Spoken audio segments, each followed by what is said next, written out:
Salut tout le monde, salut les amis, salam alaikum, j'espère que vous allez bien, que vous êtes en forme et que vous êtes en bonne santé, que la paix et la miséricorde de Dieu soient sur vous. Bienvenue en cette émission du 23 mars 2025. Et aujourd'hui, on va parler, non pas un invité, mais vous aurez un invité, j'espère, la semaine prochaine, Mourad El Attab. Aujourd'hui, on va parler de l'actualité, notamment l'actualité vue par mon œil, donc vous avez vu.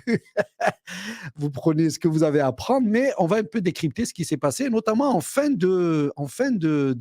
pardon, en fin de journée, enfin en fin d'émission. Je vous parlerai de cette émission incroyable qui s'est passée avec Mourad El Attab.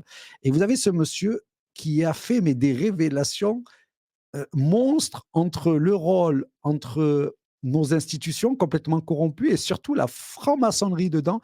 Et vous allez voir un truc que je ne pensais pas entendre de ma vie.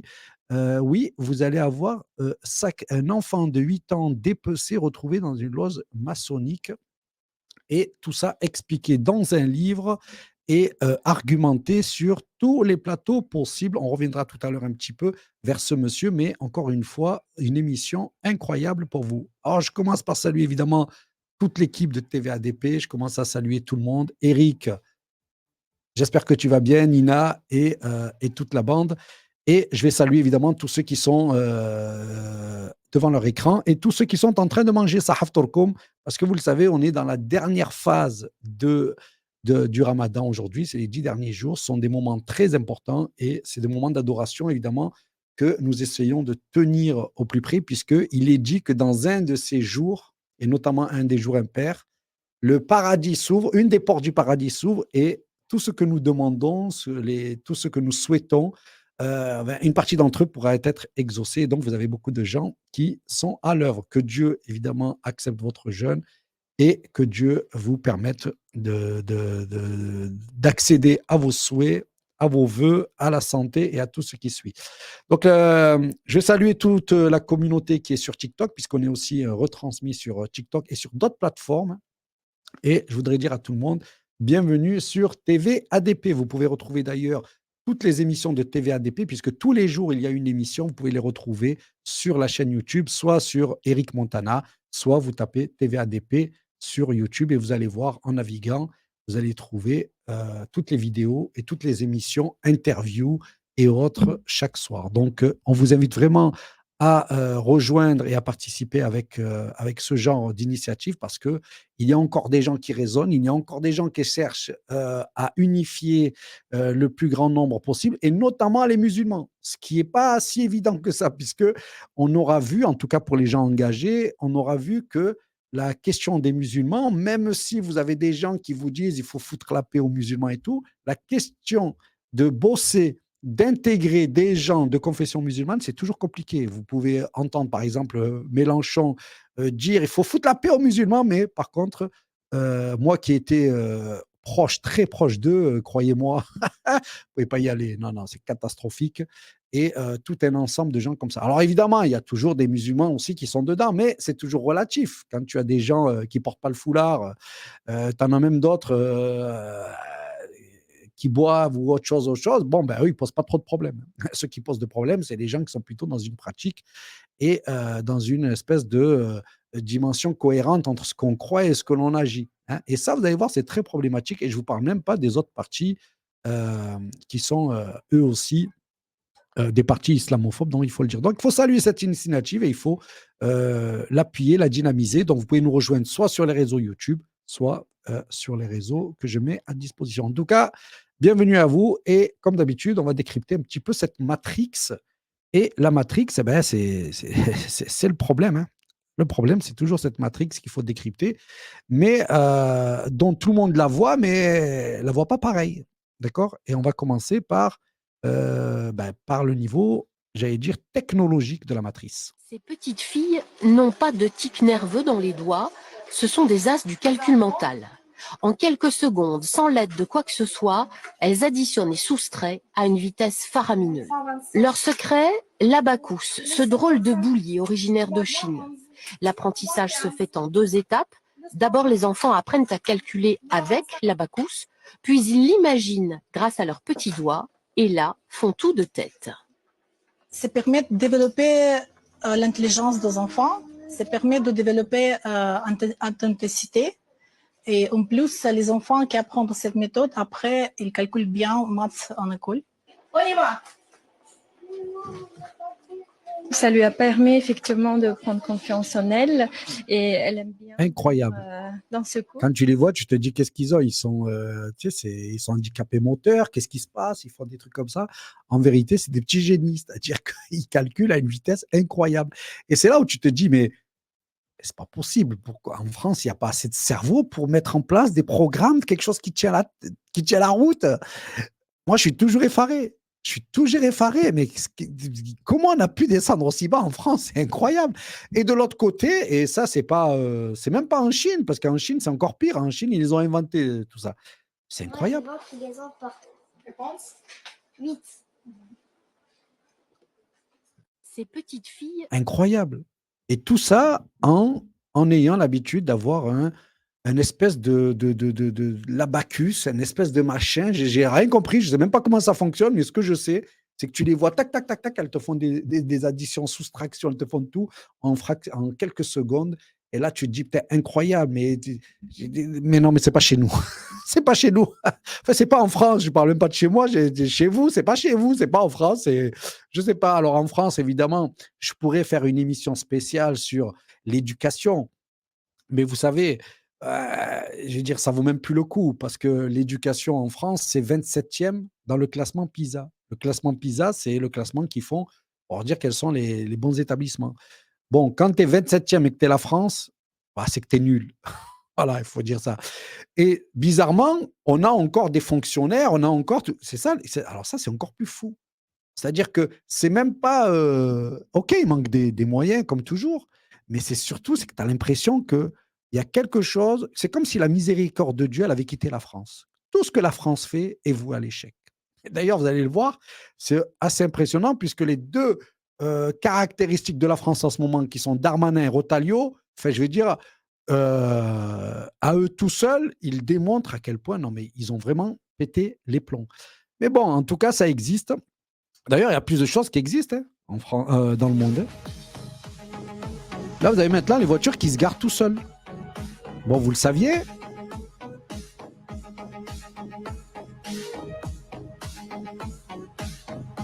Voilà, elles se garent toutes seules. C'est juste pour pas dire, en vérité, elles peuvent conduire toutes seules. C'est juste que, voilà, il faut encore un peu de manière, tu vois. Donc, tu as plein de voitures comme ça, voilà, tu sors de ta voiture, tu poses. Alors, évidemment, c'est des voitures chinoises. De toute façon, tout vient de là-bas maintenant. Hein.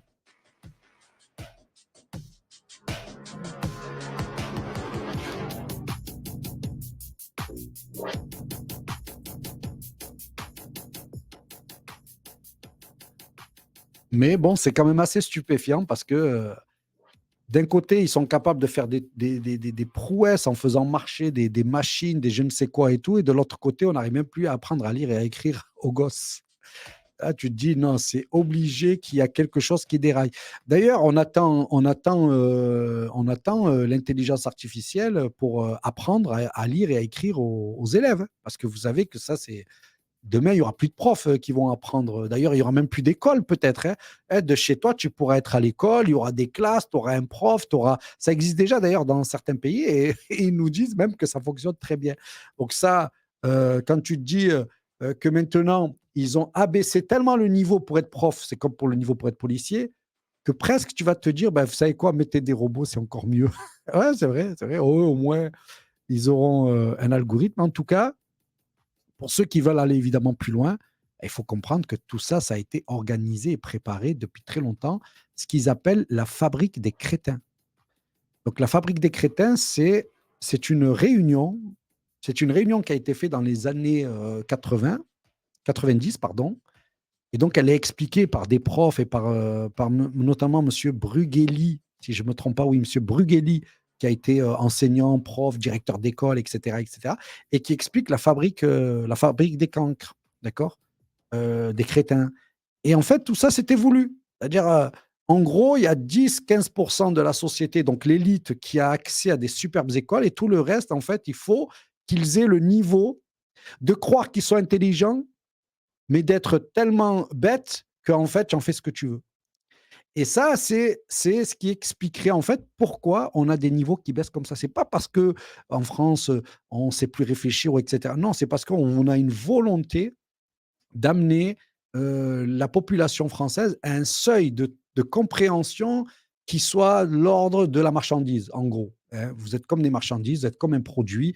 D'ailleurs, c'est pour ça qu'on est, tout plein de publicités, tout plein d'informations. C'est-à-dire, c'est comme si on était, une espèce de marchandise, mais au début, vous avez vu, c'est comme si nous, on avait encore notre libre arbitre. Tu sais, on nous propose d'acheter des trucs comme ça, tu fais ça, tu fais ça, tu peux acheter ça, tu peux vouloir ça, mais petit à petit, en fait, c'est nous qu'on devient le la marchandise, notamment, par exemple, les bébés. Vous allez voir avec la vaccination et avec tout ce qu'ils ont mis en place, vous allez voir que bientôt, il faudra acheter pour avoir un bébé. Il faudra payer pour avoir un bébé. Mais pas que ça. C'est-à-dire qu'il faudra payer pour beaucoup, beaucoup de choses.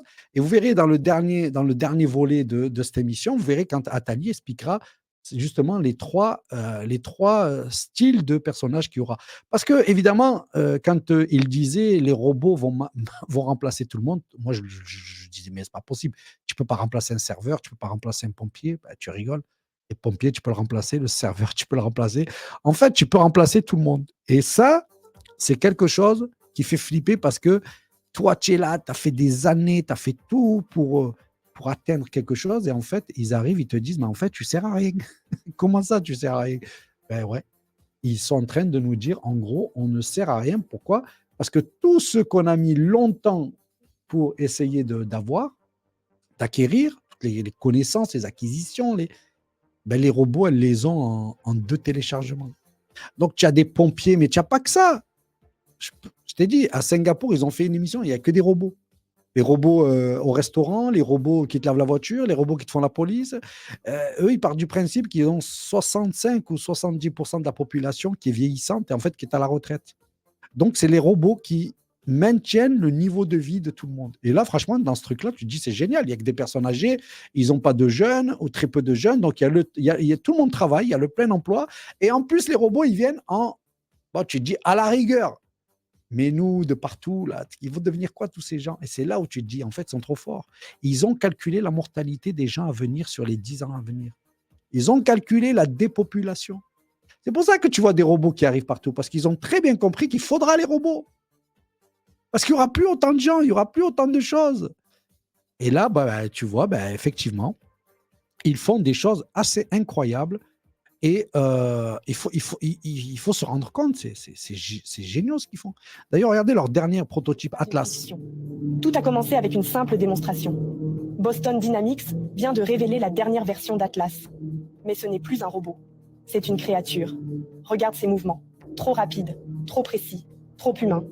Ils ont utilisé un système d'apprentissage renforcé basé sur des captures de mouvements. En clair, ils lui ont donné nos réflexes, notre agilité, et puis ils ont connecté Atlas au réseau, pour qu'il apprenne plus vite, pour qu'il partage son savoir avec d'autres unités. Hier, il marchait. Aujourd'hui, il court. Demain, il décidera.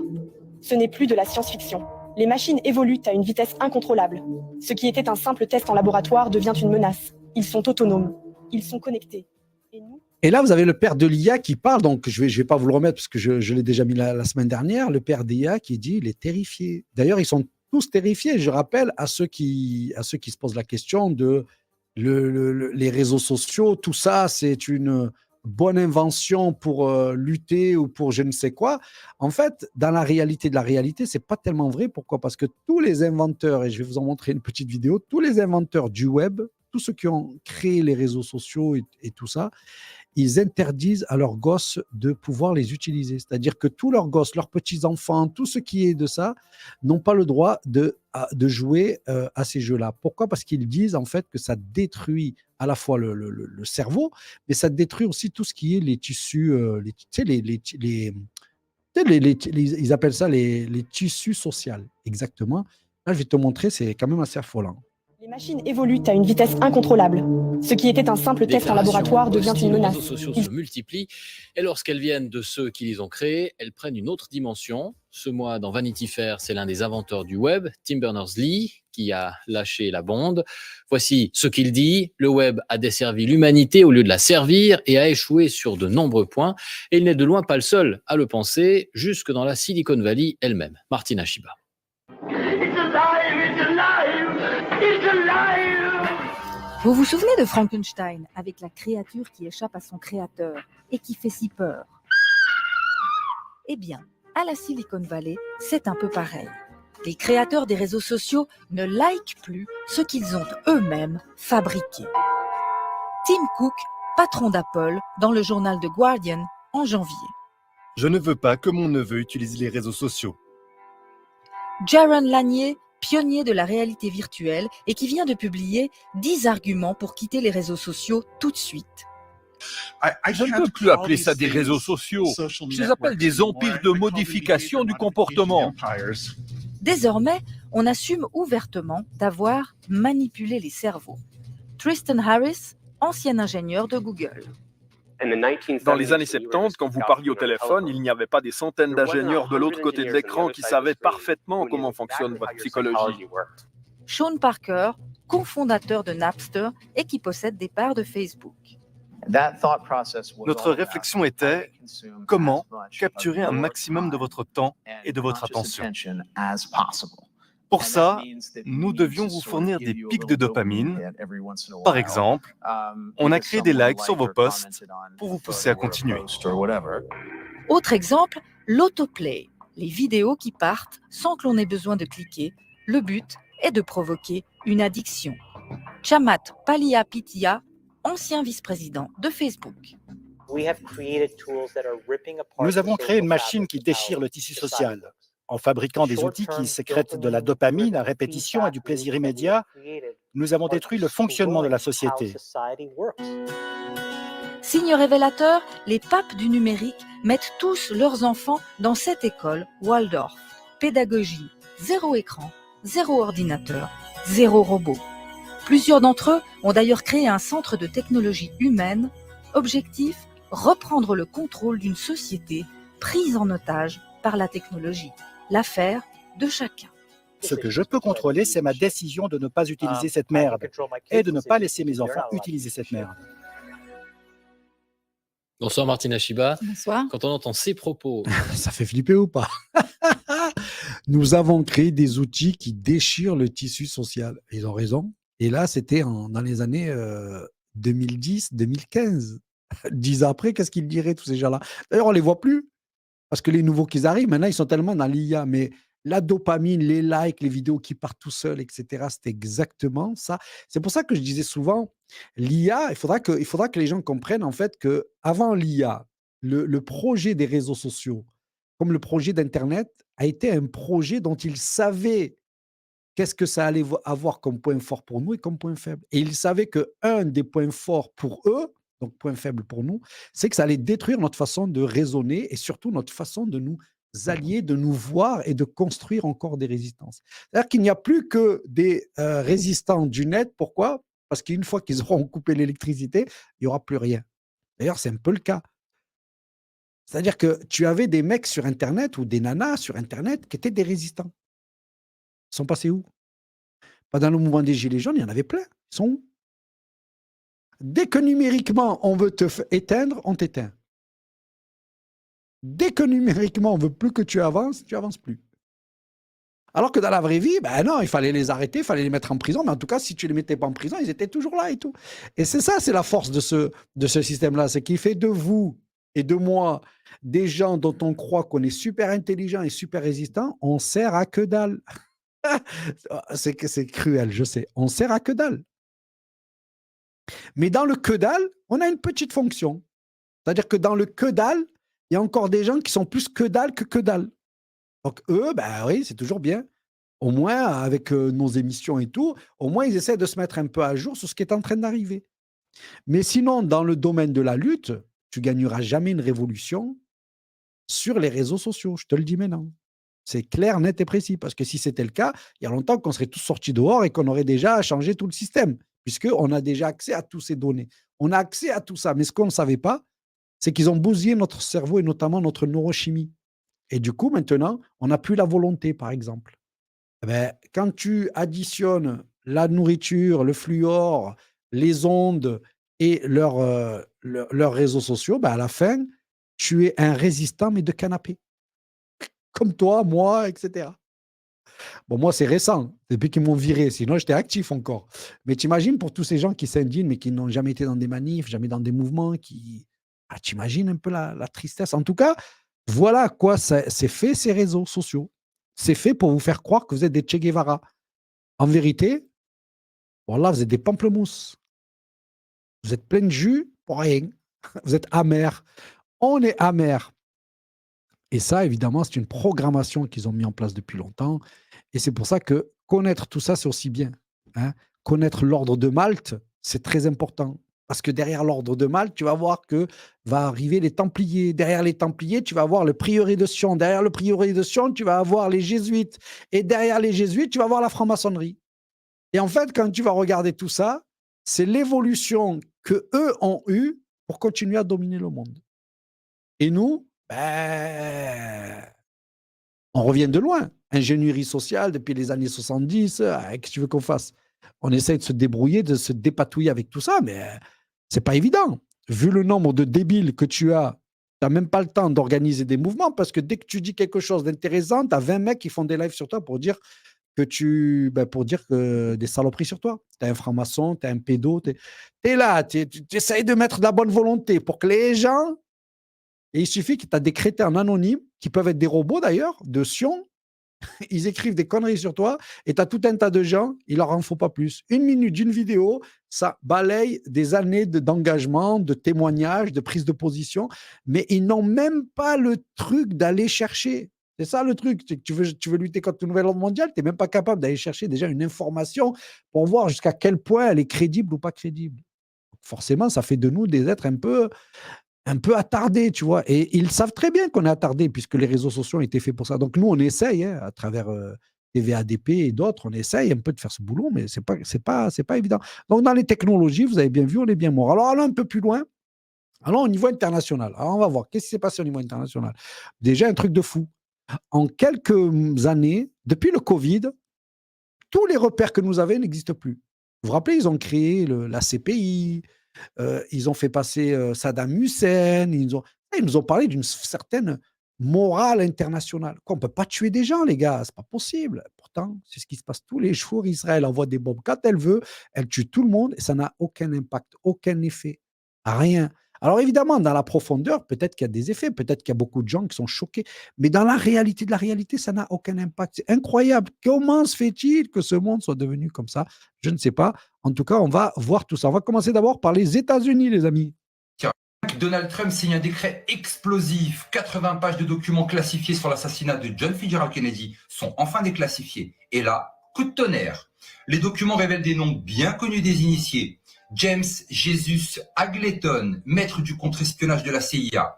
Gary Underhill, agent du renseignement retrouvé mort après avoir révélé des informations sur le complot. George de Moerchild, un homme de la CIA et du renseignement soviétique, ami de Lee Harvey Oswald. Les Rothschild, dont la maison de Paris servait de base secrète de la CIA. Le Mossad israélien qui voyait JFK comme une menace existentielle. Tout le monde connaît la version officielle. Oswald, un loup solitaire, un communiste déséquilibré. Alors là, ce que vous allez voir dans cette déclassification, c'est que vous allez retrouver tout ce que les complotistes disaient depuis longtemps, mais dont on a accusé de tous les maux. La CIA, le Mossad, et tout un ensemble encore de gens, hein, de paramilitaires, de sociétés. Ils vont flinguer leur président, et ils vont essayer de faire croire que c'est un loup solitaire. Et qu'est-ce qu'on s'aperçoit après? Ben non, on avait bien raison. La déclassification, elle donne des noms précis de mecs qui travaillaient. Des mecs qui bossaient. Et là, tu vois déjà qu'il y a même des mecs avec les Russes. Toi, tu vois déjà l'alliance. Incroyable. Donc, on avait raison. Mais le problème, c'est que tout le monde s'en fout. Pendant des années, on va se faire taper dessus parce qu'on explique bien que Kennedy a été tué par la CIA, mais pas que. Par tous les anti, parce qu'ils voulaient arrêter la guerre du Vietnam, parce qu'il y avait beaucoup de choses. Et là, tu apprends le Mossad, tu apprends la CIA, des gens du FBI, tu apprends des gens des Russes, tu apprends chez Rothschild.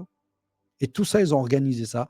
Et voilà. Mais comme ça arrive 100 ans plus tard, qu'est-ce qu'on en a rien à foutre? Voilà, c'est ça que les gens vont se dire. On avait raison pour le Covid, qu'est-ce qu'on s'en fout? Ça y est, les gens, ils ne peuvent plus faire des gosses, ils peuvent plus faire... On s'en fout. Pourquoi? Il n'y a plus la volonté. La foi en Dieu, la machin, il n'y a plus. Quand tu n'as plus la volonté, tu vas faire quoi? Tu vas brasser et tu vas subir ce qui nous arrive. Et c'est ce qu'on fait. Nous sommes juste en train de subir ce monde. C'est-à-dire que parmi ceux qui nous regardent, c'est juste parce que vous êtes habitués de la dopamine. Et donc, il vous faut de la dopamine. Parce que dans la dopamine, il y a ceux qui sont pro-BFM et il y a ceux qui sont anti-BFM.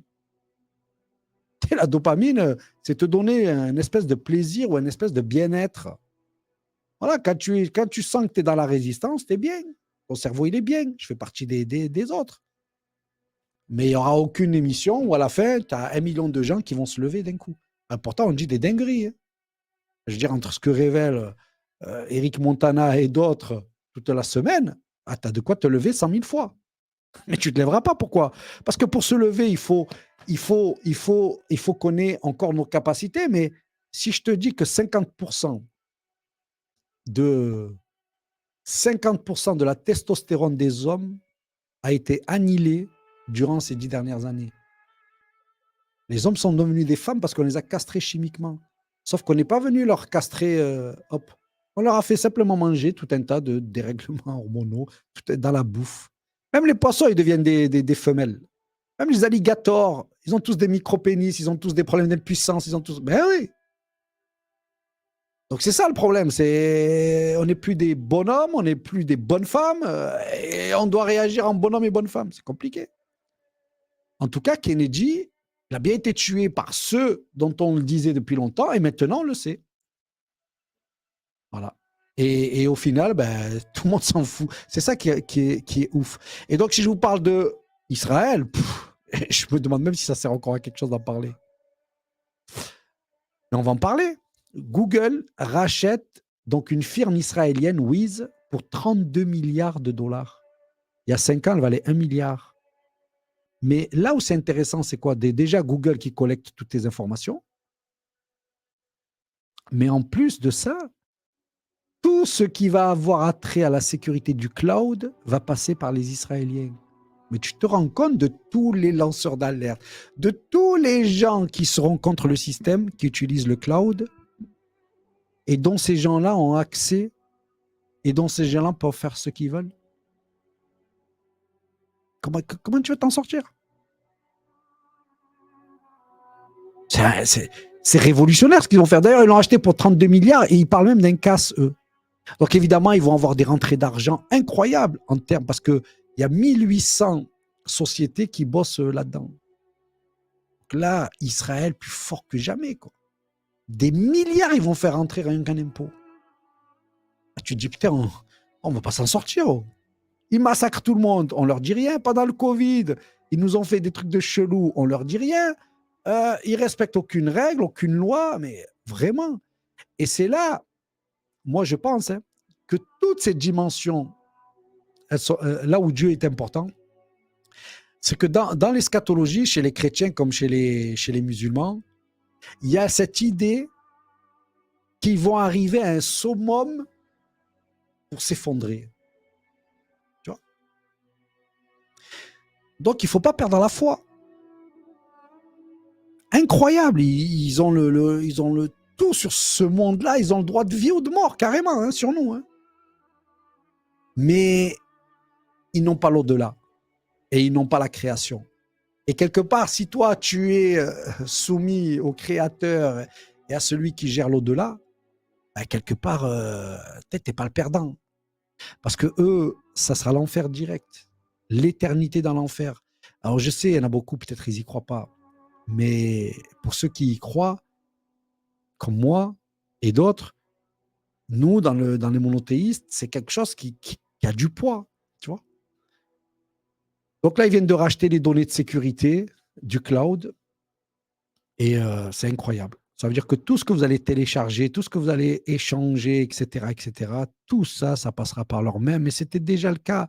Alors, il y a des gens braves qui se sont soulevés. Rappelez-vous, je crois que c'était en 2001, Des employés de Google ont été arrêtés pour avoir protesté contre un accord avec Israël. Plusieurs dizaines de salariés de Google ont manifesté ce mardi 16 avril à New York, en Californie et à Seattle contre le projet Nimbus. Ce contrat de 1,2 milliard de dollars, signé en 2021, prévoit de fournir les services d'intelligence artificielle et de cloud de Google au gouvernement et au ministère de la Défense israélien. Les manifestants craignent que le projet Nimbus aide Israël dans ses opérations militaires à Gaza. Menaçant de ne pas quitter les lieux tant que Google n'aura pas répondu à leur demande, les employés ont été arrêtés par la police et leurs contrats de travail ont été suspendus. Quel courage, ces employés. Mais là, tu as des employés de Google, ils ont tout compris. Ils ont dit, putain, mais on va donner à Israël les moyens de localiser, les moyens d'organiser la propagande et tout. Ben, c'est exactement ce qui s'est passé. C'est exactement ce qui se passe. Donc là, c'est un contrôle absolu. Et je ne vous parle même pas encore de, pendant le Covid, qui a géré. Parce que beaucoup de ces sociétés-là, elles sont nées pendant le Covid. En fait, elles existaient depuis longtemps. Ils ont attendu d'envoyer le Covid pour envoyer quoi? Une multitude d'applications pour aider à la lutte contre le Covid. Vous savez, Stop Covid, pour te dire que quelqu'un avait le Covid pas loin de chez toi, pour te dire que tu allais bien. Tout ça, c'était des sociétés israéliennes avec à leur tête des agents du Mossad, des anciens agents du Mossad, notamment une unité très connue en Israël, qui est l'unité 8200. Et là, maintenant, c'est eux qui vont être à la charge de tout ça. Donc là, moi, je suis sur mon ordinateur, tout mon cloud, tout mon truc comme ça, ils ont accès à tout, font ce qu'ils veulent. C'est mort. Donc bravo déjà à ces gens-là, mais ça fait quand même flipper. C'est un monde quand même de ouf. Donc l'armée israélienne, pendant ce temps-là, elle a repris les bombardements. Ça c'est encore incroyable. Je ne vous montre même pas les corps ni rien parce que je n'ai pas envie de faire encore sauter la chaîne de Eric. D'ailleurs, il y a beaucoup de trucs que je ne vous montre pas parce qu'ils vont faire péter sa chaîne, mais sinon... D'ailleurs, j'ai une chaîne sur YouTube, Abdel Zahiri. Je vous invite à y aller parce que il faut bien quand même publier ces gens qui meurent et tous ces trucs-là parce que sinon, on détruit des gens et on les invisibilise. On ne peut pas. Mais bon, c'est à nos risques et périls avec nos chaînes qui sautent.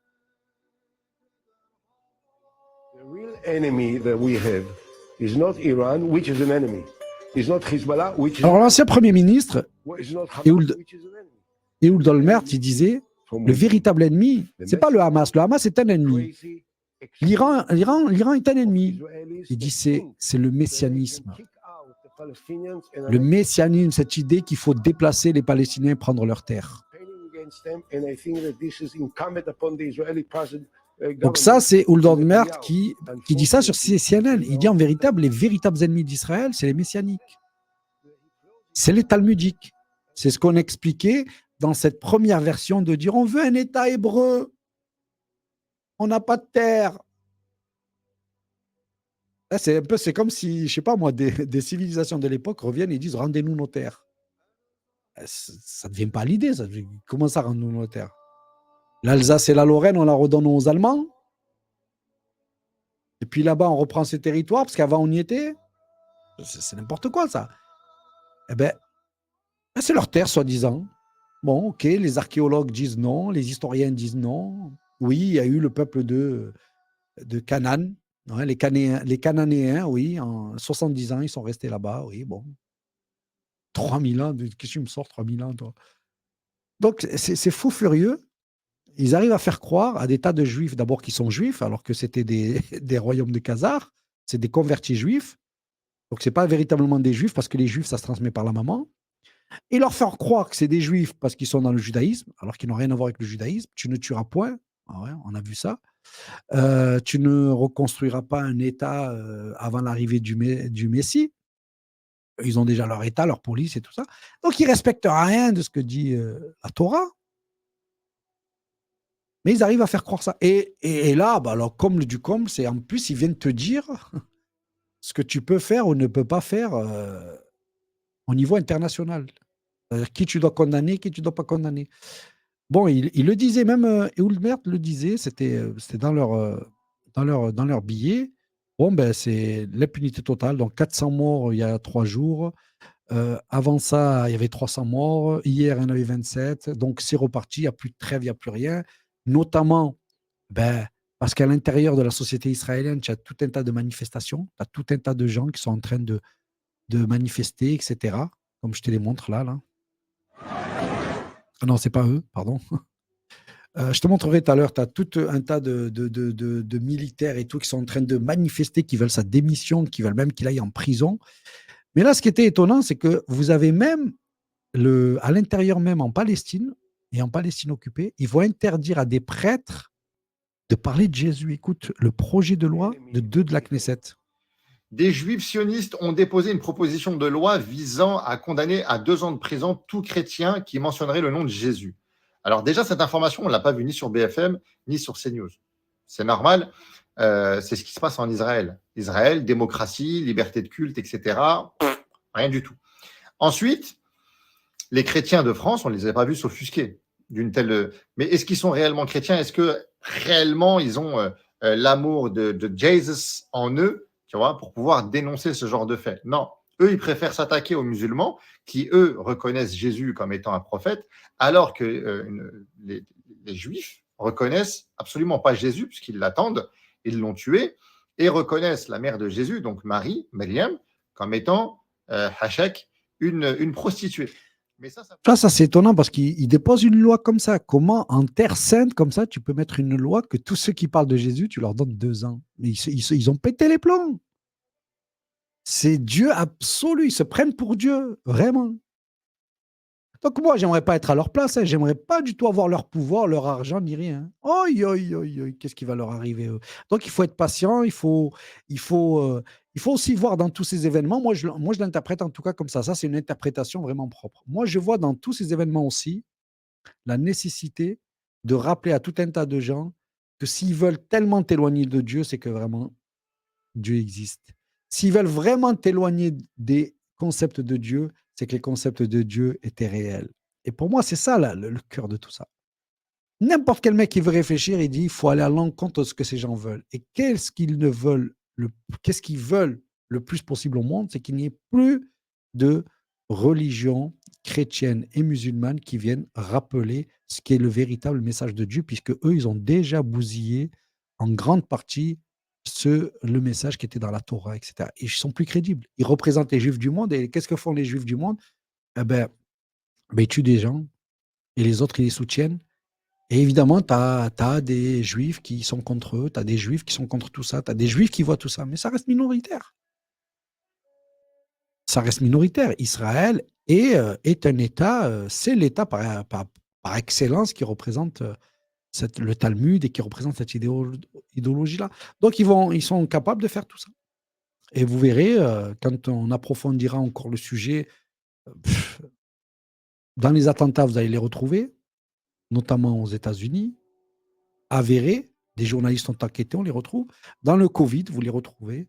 Et dans tout un tas d'autres délires de malades de la société, Klaus Schwab, etc., Rothschild, ceux qui dirigent le monde, ceux qui mettent en place ces trucs, ceux qui nous parlent de Harari, l'homo deus, vous retrouvez encore tous ces talmudiques. Et c'est là où il faut séparer évidemment les juifs et le mouvement sioniste, mais c'est là aussi où, franchement, ça ne veut plus rien dire. Toi, tu peux par principe, tu peux les séparer, mais pour eux, de toute façon, à partir du moment où tu es anti-sioniste, ils feront tout pour dire que tu es un anti-juif parce que c'est la seule arme qu'ils ont encore pour pouvoir nous faire taire. En tout cas, ça existe et on reviendra évidemment dans une prochaine émission pour voir un peu tout ça. Là, je voudrais vous amener vous vous rappelez, une fois, on avait parlé de l'énergie dirigée. On avait parlé d'Hawaï, on avait parlé de tout un tas de pays qui étaient victimes de ça.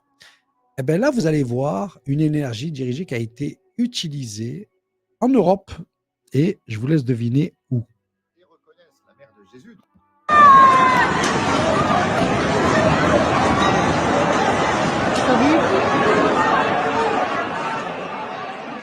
Est-ce que vous avez vu cette vidéo?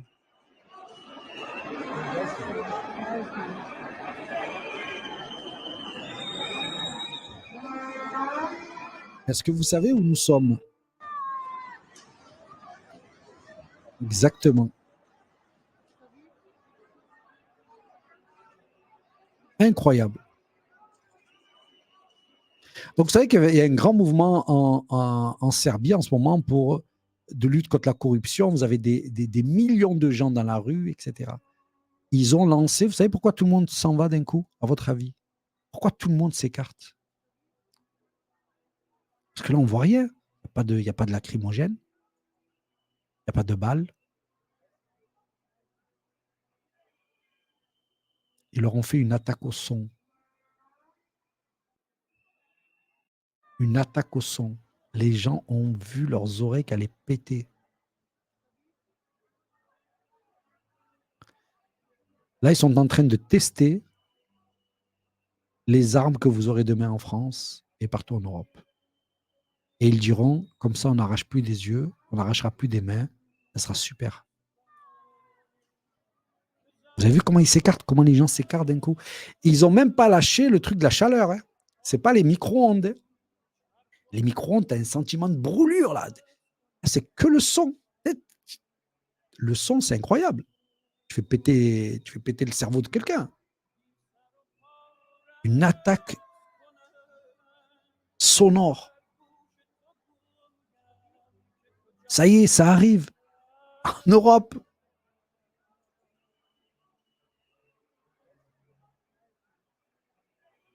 Donc, attendez-vous d'ici à 1 ou 2 ans, hein, comme pour d'ailleurs tout ce qui est la reconnaissance faciale et tout, attendez-vous 2, 3, 4 ans et puis ça y est, ça va être là. Et c'est pour ça que cette 2030, elle fait flipper. Vous savez, ce qui me fait le plus flipper, c'est même pas encore 2025, 2026. Déjà, c'est une dinguerie, mais c'est même pas ça encore. 2030, c'est l'année de convergence de tous ces fous furieux qui nous disent à partir de 2030. Le numérique, le truc, à 2030. Fin de l'agenda. Ça correspond à la fin de l'agenda et au début du nouvel agenda. 2020, 2030, 2030, 2040. Donc, quel était cet agenda? Numériser le vivant. D'accord? Donc, le traçage, le puçage, les technologies, tout ce qui arrive pour contrôler les gens, l'euro numérique, tout ça.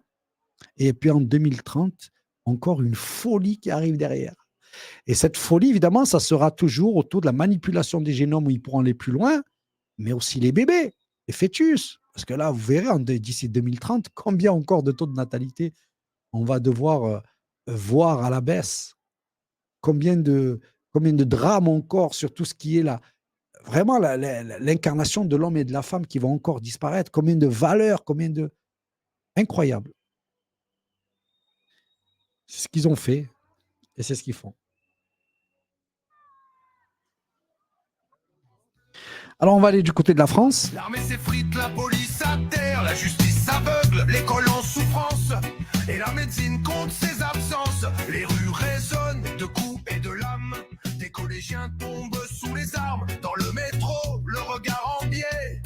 Voyageurs et taximans pris pour gibier. L'inflation écrase, le frigo se vide. Un repas sauté pour nourrir le petit. Pendant que les charges montent en flèche. L'électricité prépare sa crèche. Refus d'obtempérer à foison. Un bus sans assurance, plus d'1 million. Règlement de compte en pleine journée. Les sirènes chantent au coin des allées. Femmes en danger, siffle en main. Application pour marcher serein. Et quand elles se défendent, justice les brise. Comme cette joggeuse et son arme de crise. Le bateau craque sous son propre poids. Immigration massive, l'État en émoi. Bidonville. Il n'y a plus personne qui remet en cause encore la théorie de l'effondrement de la France. Je veux dire, ni les Attali, ni les économistes, plus personne. Il n'y a plus personne. Tout le monde a intégré que ça y est, la France était morte. Incroyable. Et tu sais, c'est quoi le pire? Purée, c'est qu'il y a encore un potentiel de malade en France, tu vois. Mais le problème, c'est que le plus important, c'est quoi? C'est le cerveau. Si le cerveau il est complètement anesthésié, tu es complètement ensorcelé, tu vas faire quoi? Tu peux avoir la force, tu peux avoir... Mais ça ne sert à rien, ce que je disais au début. On est complètement anesthésié. C'est pour ça que moi, je rêve d'un Martin Luther King, d'un Malcolm X. Parce que c'est ça qu'on a besoin. Hein. C'est pas de Coluche, hein. C'est pas d'un comique qui arrive et qui se fait flinguer au bout. Non, on a besoin de vrais gens qui savent organiser la lutte. À l'époque où il y avait des divisions chez les Noirs américains, ils ont réussi à ressouder tout le monde. Et on a besoin de ça. Donc, on a besoin d'un leader, on a besoin de leaders, on a besoin de gens. Et qu'est-ce que tu vas entendre dans la résistance française? Ça n'existe pas l'homme-providence. Purée, l'histoire entière, elle s'est faite par des hommes-providence. L'histoire entière. Quand est-ce que les choses elles ont changé? C'est quand il y a eu des gens avec à leur tête des gens incroyables. Et ensuite que tout s'est mis en route. Les gens ils croient que comme ça, là, allez hop, on y va. Il n'y a rien qui se fait comme ça. Ni la Révolution française, ni aucune d'ailleurs des batailles, ni aucun changement. Il y a toujours eu des grands leaders qui ont amené les choses. Hommes ou femmes qui ont joué des rôles incroyables et qui ont changé la donne. Et qu'est-ce qu'on a fait croire aux résistants, aux militants, notamment Gilets jaunes et tout? Pas de leader, pas de mouvement. Putain, mais tu te rends compte du nombre de la bêtise dans laquelle on est. Tu te rends compte à quel point on est demeuré? Non, on sort juste dans la rue, c'est bon, les gars. Besoin de rien. D'ailleurs, on s'est vite fait avoir, puisque dès qu'on est sorti dans la rue, on a vu, tiens, des black blocs. Alors, eux, ils voulaient tout casser. Ben, déjà, rien que là, on était dans la merde. Pourquoi? Ben oui, comme il n'y avait pas d'organisation, pas de structuration, plus rien. Ben, chacun fait ce qu'il veut. Et voilà. Donc, on va parler de cette France. Et on va commencer d'abord par... On va donner la parole au président algérien, puisqu'on parle beaucoup de l'Algérie et on est très facile dans le dénigrement des pays du Maghreb, notamment l'Algérie. On va lui donner la parole. Il y a un Algérien, on vient de le mettre sous OQTF parce qu'il a dénoncé le génocide à Gaza. Liberté d'expression oblige. Et beaucoup de cas comme ça, c'est des dizaines de cas par jour. Liberté d'expression à géométrie variable. C'est plus que géométrie variable. C'est la liberté d'expression. Je dis ce que je veux et tu te la fermes. C'est ça la liberté d'expression. Alors, on ne peut pas se la fermer. C'est tout. Liberté d'expression, elle est pour tout le monde, elle n'est pour personne. Tu te rends compte? Ah, c'est qu'est-ce que vous voulez. Bon, c'est qu'est-ce que vous voulez? Même lui, il est là. Qu'est-ce que vous voulez? Qu'est-ce que tu veux que je te dise? Tiens, je vais mettre ce fond. J'aimais bien ce fond parce que quelque part, tu mets ce fond, je t'enlève l'image. Tiens. Voilà. Mais il a raison. Il a dit, qu'est-ce que voulez-vous que je fasse? Qu'est-ce que je peux faire? Ça veut dire, moi, c'était hérésie totale. La liberté d'expression, ils nous ont emmerdés avec Charlie. On peut blasphémer l'islam, on peut faire tout ce que l'on veut. Le prophète à poil, on lui met une carotte dans le zouk, c'est pas un problème. C'est ça la liberté d'expression. Putain, t'arrives, tu dis juste il y a un génocide, putain, ils te font des OQTF. OQTF, ça veut dire il y a des gens. Lui, par exemple, 26 ans qu'il est en France, il a un OQTF, vous savez pourquoi? Ben, il a eu 6 ans en tout de prison. Mais à chaque fois, il est allé en prison, il a payé toutes ses amendes et tout. Et depuis 2023, il n'y a rien. Il a un enfant, il est marié avec une Française, il est bien, il fait son travail maintenant et tout. Putain, ils l'ont viré. Ils l'ont viré sans qu'ils disent au revoir à sa famille. Comme ça, ils l'ont pris, tac, tac, tac, dégage. Et comme lui, comme moi d'ailleurs, il n'a aucune attache ici. Dans les conditions brutales, affirme sa famille, ils l'ont ligoté des chevilles à la taille, ils lui ont mis un casque avec des trous pour respirer, ils l'ont maintenu plié pendant 3 heures en vol, témoigne Catherine. Ça veut dire qu'ils te mettent de force dans l'avion, ils n'en ont plus rien à foutre. C'est Air France, comme à l'époque, vous savez, quand on mettait les Juifs dans les trains, là, la SNCF, maintenant c'est Air France, allez hop. Mais comme nous, on n'est pas juifs, tout le monde s'en fout. Débarquer au Maroc sans ressources ni attache, Hassan fait un avenir incertain. Il n'est ni terroriste, ni voleur, ni un assassin. Il a purgé ses peines et payé ses amendes, insiste Madame Mang, qui a adressé un courrier au ministre de l'Intérieur pour dénoncer cette décision.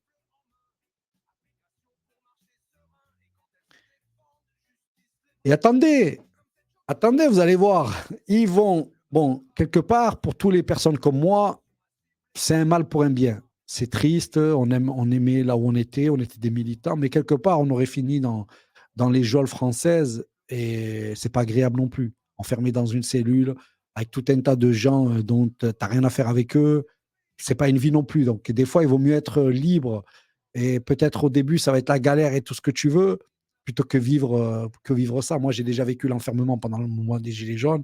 En 4 mois, c'était bien, quoi. Et tu te vois faire 3-4 ans, tout ça parce que tu as dénoncé un génocide quelque part, que Dieu il permette à tous les gens et aux gens bien de trouver une situation dans leur détresse, dans leur drame, dans leur malheur, parce que c'est vrai. Mais bon, ils nous séparent de nos enfants, ils n'en ont rien à foutre. Ils nous séparent de nos familles, et pour rien. Si on était des dangers, des trucs comme ça, moi, je vais bien. Bon, le gars, il a payé, il a fait ses années de prison, il a fait ses trucs. Tu ne vas pas lui sortir les dossiers de 2010. C'est pas correct. Ben, c'est comme ça qu'il fonctionne. Donc, on va continuer un petit peu, toujours. Demande aux librairies françaises de retirer tous les ouvrages qui parlent de la Palestine. Alors ça, c'est le CRIF. Écoutez ce que le CRIF demande à la France. Le CRIF demande aux librairies françaises de retirer tous les ouvrages qui parlent de la Palestine. Visiblement, c'est pas encore assez pour eux. Faire la propagande du gouvernement israélien à la télé et dans les médias, c'est pas suffisant. Maintenant, ils veulent s'en prendre aux lecteurs. On est où là, les gars? On est en France ou on est en Israël? Parce que moi, j'arrive plus trop à faire la différence aujourd'hui. Ils veulent censurer certains ouvrages parce qu'il y a des passages qui les titillent un petit peu. Tu vois, par exemple, il y a un passage où ils disent que l'antisionisme est un devoir. Et effectivement, je l'affirme à 100%. Je vous affirme aussi, le CRIF, que la Palestine est la boussole morale de notre monde. T'imagines que le CRIF, il demande à ce que des livres soient retirés parce que ça parle de la Palestine, tout simplement parce que tu ne peux plus dire qu'Israël est un État colonial, etc. Tu ne peux plus faire l'histoire. Rien. Ça se trouve, dans quelques années, ils n'auront plus d'histoire. Ils n'auront plus rien pour s'appuyer, pour défendre le peuple palestinien. C'est incroyable. D'ailleurs, je ne vous mets même pas les vidéos du peuple palestinien de ce qu'ils sont en train de faire comme doua. C'est-à-dire, ils ne comptent même plus sur nous. Hein. Et même, ils leur disent, prenez les terres, prenez les maisons, prenez nos vies, prenez-moi. Nous, on croit en Dieu, la ilaha illallah, Muhammad Rasulullah, et on va rester patient. Incroyable la force de résilience qu'il a. Mais de l'autre côté, nous, incroyable ce que nous sommes devenus, ce que nous sommes. Incroyable. C'est une œuvre, c'est de l'ingénierie, c'est toute une réalité. C'est assez triste. Hein.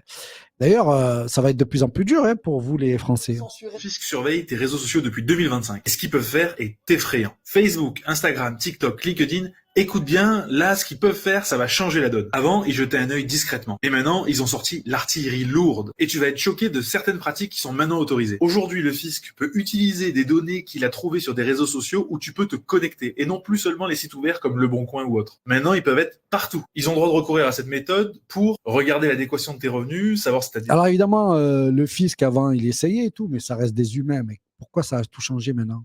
Parce qu'ils ont tout un tas d'algorithmes. Maintenant, c'est des intelligences artificielles qui vont scruter tous vos comptes, vos trucs, etc. Et toi, tu te dis, c'est bon, je change de truc, je change le machin, je ne mets pas ma photo, je mets un faux nom et je m'en sors bien. Ils vont regarder ton contenu. Ils vont analyser les photos, les vidéos, les gens qui sont dans ton contenu.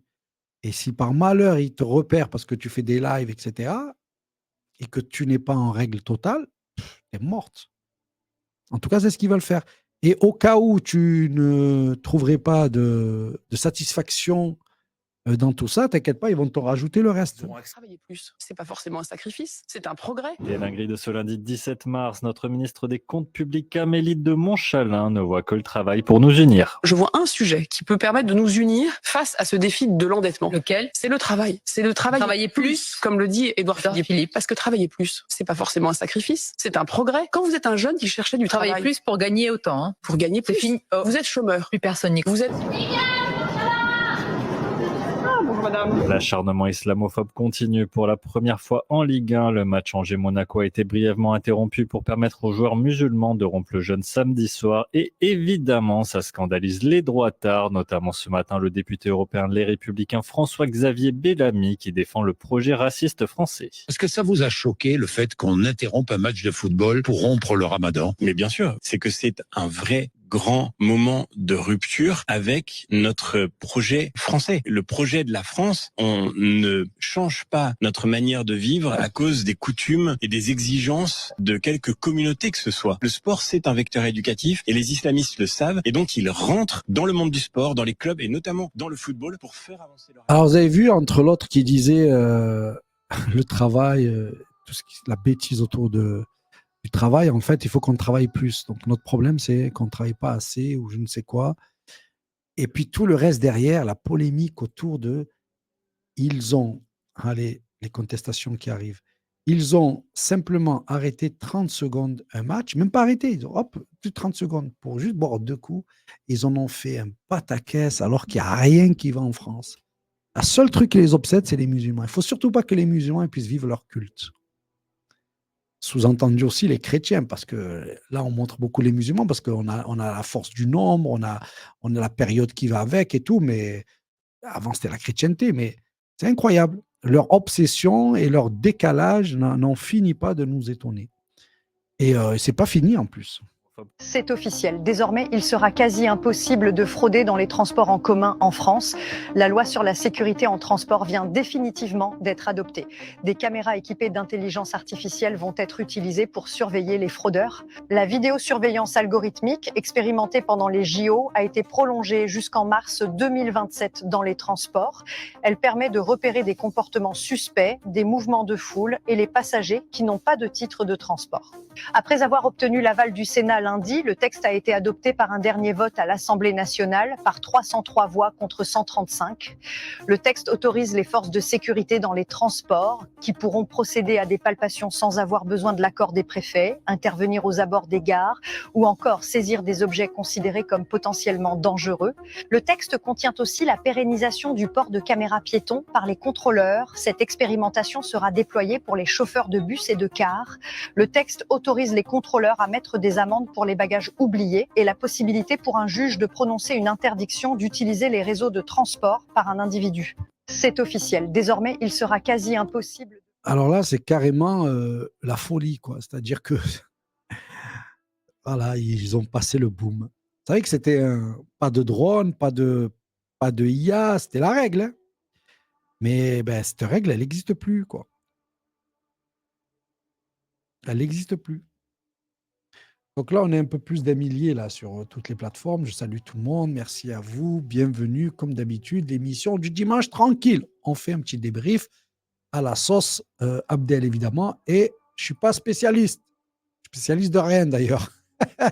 Genre, je n'ai pas de diplôme ou de je ne sais pas quoi. Mais vous pourrez faire votre propre jugement sur est-ce qu'on commence à les comprendre ou pas. Un autre truc qui est incroyable en France, Macron, il arrive, il vend des trucs nucléaires, mais de ouf, à des prix complètement dérisoires. 10 ans après, il rachète ce qu'il a vendu avec un prix doublé. Et là, tu te dis, c'est pas une opération commerciale là qu'il nous a fait sous nos yeux. Emmanuel Macron a racheté une fortune, ce qu'il a bradé il y a quelques années. En 2015, alors ministre de l'économie sous François Hollande, il vend aux Américains de General Electric les activités nucléaires d'Alstom pour 600 millions d'euros. Une opération qu'il a certainement dû regretter puisqu'il s'est attelé depuis qu'il est président de la République à tout racheter. Problème, la facture est salée. La note a doublé, vendu 600 millions d'euros, je le rappelle, il y a près de 10 ans. Les turbines à vapeur Arabelle, matériel essentiel aux centrales nucléaires, ont été rachetées aujourd'hui pour 1,2 milliard d'euros.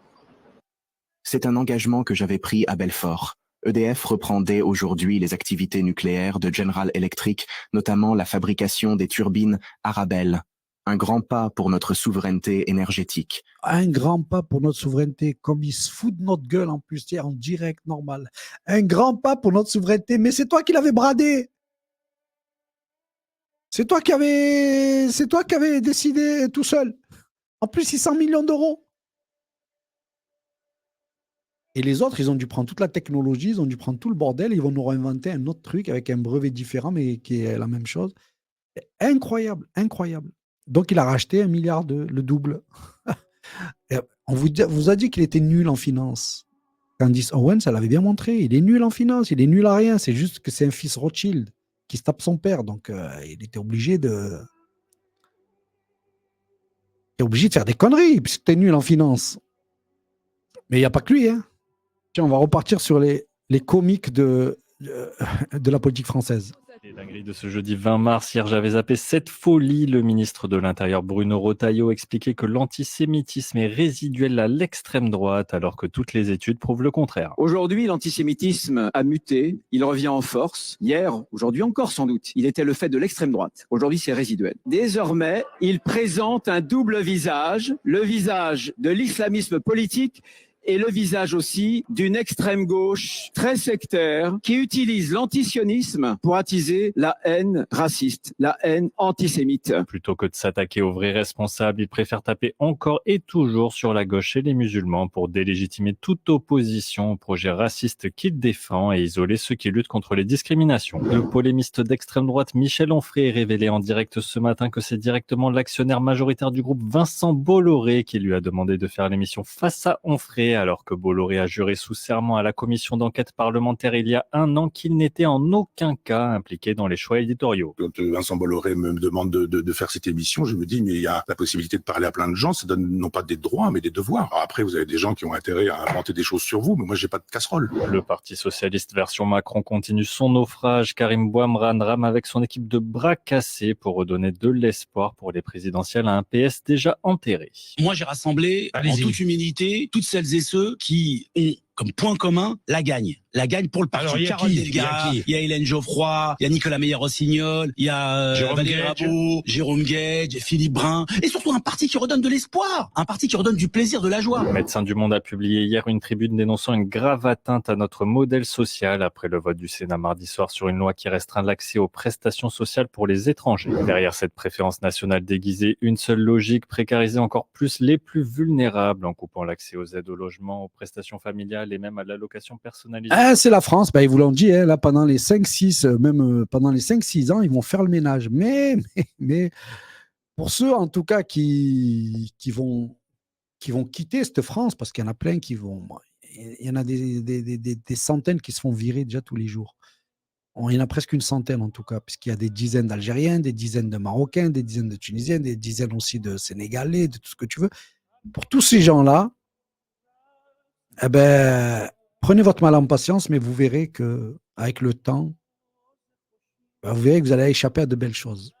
Et pour tous ceux qui sont encore là-bas, dites-vous que lui, c'est la pleine puissance. Hein. Je veux dire, le mec, c'est un raciste, un xénophobe, c'est un antisémite, enfin, c'est un antisémite, c'est un sioniste, et tout ce que tu veux. Mais il n'y a plus rien. Mélenchon et son mouvement, il a été complètement discrédité. Il n'y a plus rien. Ils peuvent dire ce qu'ils veulent. Même si rien. Et puis, il a mis sa démission. Il a dit si jamais vous n'allez pas dans mon sens, pour l'histoire du voile, par exemple, dans le sport, ou pour l'histoire avec l'Algérie, si vous ne restez pas ferme, parce qu'évidemment, Macron, là, il est en train de calmer. Pourquoi? Parce que tu ne vas pas te brouiller avec l'Algérie. L'Algérie, c'est pas la France. Hein.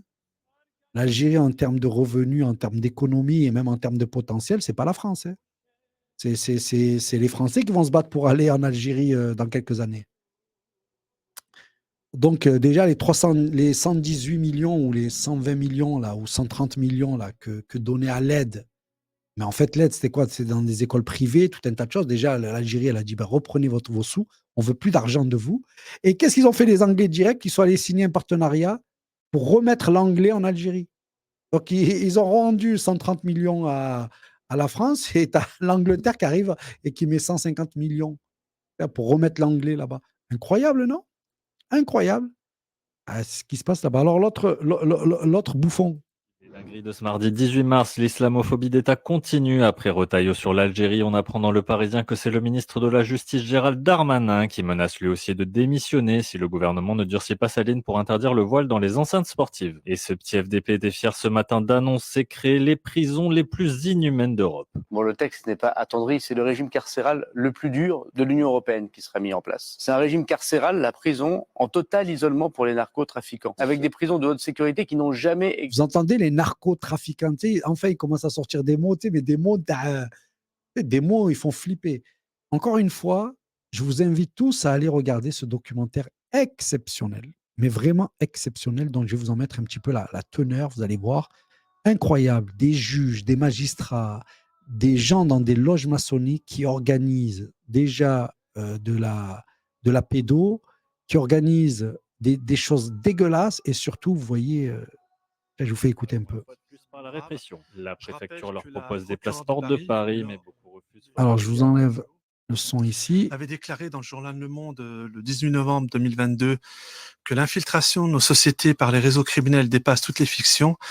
Alors, quand on va voir votre affaire, puisque c'est vous qui allez nous parler de votre affaire, ça dépasse effectivement toutes les fictions, parce que je crois savoir que de 2011 à aujourd'hui, en 14 ans, il y a déjà 35 magistrats, on peut dire corrompus, mêlés à votre affaire.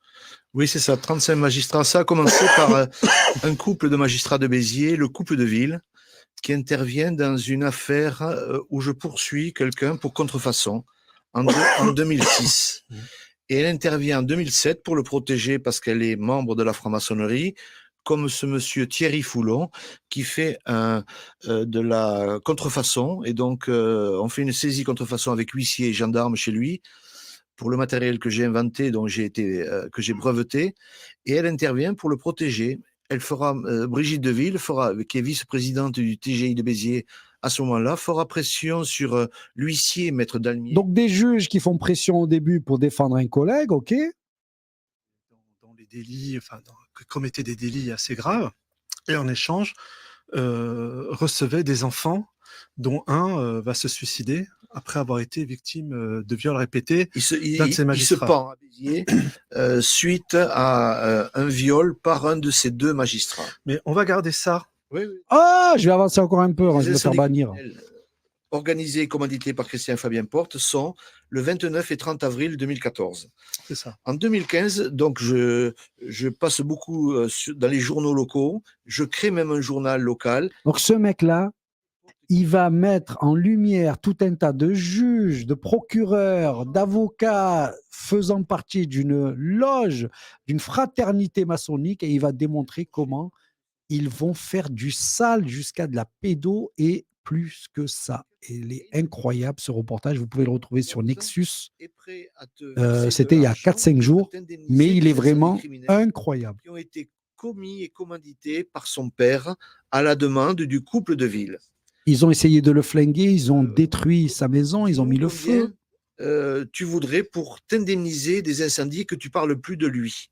Et ils vont même lui proposer de l'argent. Il voulait être même... Tiens, pour que tu te taises, tu parles plus de lui. En échange de cette subordination, obéissance aveugle, allégeance... Incroyable, il donne les noms. Aujourd'hui, tout magistrat... Et puis en plus, avec Mourad, qui connaît bien ces dossiers-là, émission incroyable. Donc ça, je vous disais, c'est... dans cette France-là, là, on est au cœur aussi de ce que l'on dénonce avant. Donc là, on a vu ces juges complètement on a vu ce Rotalio et là, c'est vraiment pour détruire la France. Il n'y a pas d'autre mot, tu vois. En fait, détruire la France, c'est dans ce qu'elle était. Donc, ils vont te créer une autre France, une France facho, une France complètement matérialiste, une France anti-religion, une France même anti-communauté. Ils vont te la créer, ça, c'est pas un problème, puisqu'ils veulent détruire l'Europe, donc ils veulent mettre ça en place.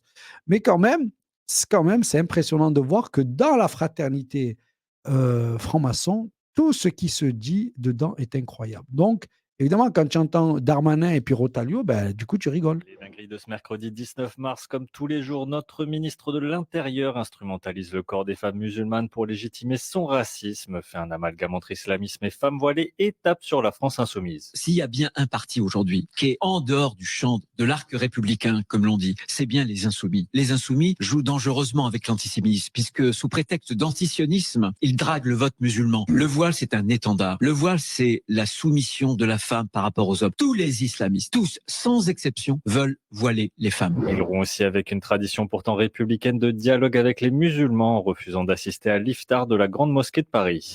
Alors la question, c'est qu'est-ce que la Grande Mosquée de Paris se fout à l'inviter? Mais moi, c'est ça que je déteste, ces musulmans institutionnels, c'est-à-dire qu'ils sont comme les institutions françaises. Que de la corruption et des putains de lâches, quoi. Alors, ils n'ont pas le courage. Ils vont inviter un ministre qui leur chie dessus toute la journée. C'est pas logique, ça. Normalement, tu l'invites pas. Mais c'est là où tu vois que nos institutions musulmanes, c'est pas le CRIF. Parce que le CRIF, il t'aurait défoncé la gueule déjà depuis longtemps. Mais l'institution musulmane, c'est que des bouffons qui cherchent à exister auprès des autorités. Donc, eux, plus ils font les lèches et plus ils sont contents. Donc, forcément, ça fait bizarre. Mais en tout cas, c'est le cas, Rotalio, etc. Alors, du côté des Sions, eux, ils savent très bien ce que c'est que les musulmans. D'ailleurs, ils nous louent notre foi. Ah ouais, c'est incroyable. Écoute-les ce qu'ils disent en pleine émission. C'est évident que les musulmans vont rester musulmans, car leur religion, elle est merveilleuse. Qu'est-ce qu'elle a? Ils croient en un Dieu, ils sont croyants, ils font 5 prières par jour. C'est la politique qui a tout pourri, c'est pas la religion.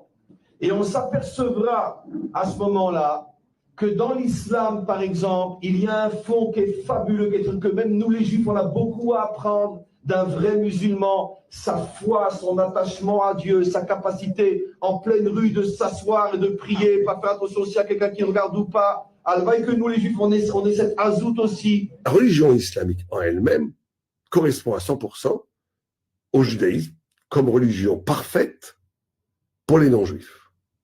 Le judaïsme n'a pas de questionnement ni d'interrogation fondamentale anti-islamique, pas du tout, puisqu'il y a un Dieu unique, l'interdiction de l'idolâtrie, l'obligation. Et ce qui est marrant, c'est qu'il se réfère donc au concept, là tu te dis, ah, ces juifs-là, on a à peu près le même livre, un Dieu, etc. Mais après, ils te pratiquent le Talmud.